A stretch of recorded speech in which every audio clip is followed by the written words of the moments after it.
आवाज आ रहा है सबको? चलिए देखते हैं आज।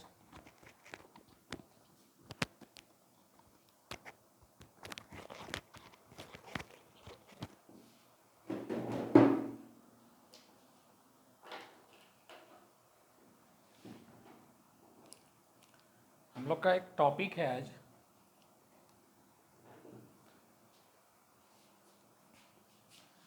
उसका नाम है प्राचीन भारत के इतिहास के अध्ययन के स्रोत क्या क्या रहे हैं।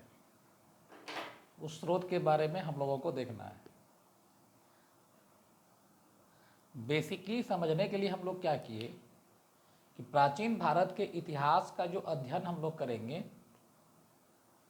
वो दो तरीकों से या दो भागों में उसको हम लोग डिवाइड करके समझने का कोशिश करते हैं।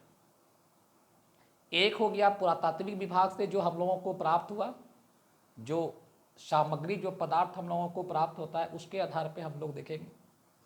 दूसरा हम लोग का जो साहित्यिक रूप में जो लेख मिला हम लोगों को, उस लेख के आधार पे हम लोग इसका अध्ययन करते हैं। पुरातात्विक विभाग से हम लोगों को जैसे क्या क्या, जैसे सिक्का मिला है, अभिलेख कुछ मिलता है, स्मारक तथा भवन का भी उल्लेख किया जाता है, कई मूर्तियाँ भी मिली है और चित्रकला वगैरह भी इसके आधार पे हम लोग पुरातात्विक रूप में इसको देखते हैं।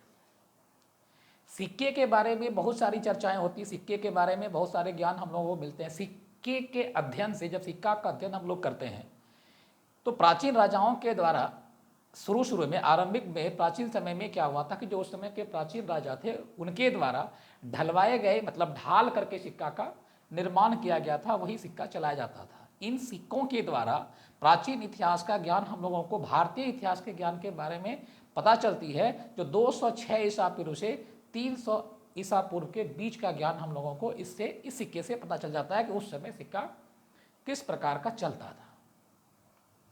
पुराने सिक्के जो प्रारंभिक में बनाए जाते थे वो जनरली तांबा के, चांदी के, सोना के और सीसा धातु के बने होते थे। किन किन धातुओं के बने होते थे? तांबा के बने होते थे, चांदी के बने होते थे, सोना के बने होते थे और सीसा धातु के बने होते थे। प्राचीनतम सिक्का जो प्राप्त हम लोगों को होता है, प्राचीनतम सिक्कों को आहत सिक्के या पंचमार्क सिक्के भी कहा जाता है, जिसको ठप्पा मारकर बनाए जाने के कारण, क्योंकि उस समय ठप्पा मार के बनाया जाता था, कुछ चीज़ों से ठप्पा दिया करके उसको बनाया जाता था, तो ठप्पा मारकर बनाए जाने के कारण इसे आहत मुद्रा कहा जाता है। जो भारतीय भाषाओं में इसको हम लोग कहते हैं आहत मुद्रा, भारतीय भाषाओं में इसका जिक्र किया गया। इन सिक्कों पर ठप्पा के रूप में किन, जैसे कि मछली वगैरह का ठप्पा दिया जाता था, सांड, हाथी, अर्धचंद्र इत्यादि के चिन्ह इस सिक्कों पर बने होते थे। सर्वप्रथम सिक्कों पर लेख लिखने का कार्य जो है यवन शासकों को किया जाता है। यवन शासकों ने सबसे पहले सिक्कों पर कई प्रकार के लेख को लिखा था। सिक्कों के अध्ययन को न्यूमेस्मिनोटिक्स कहा जाता है, या क्वेश्चन कभी कभी दिया जाता है एग्जाम में।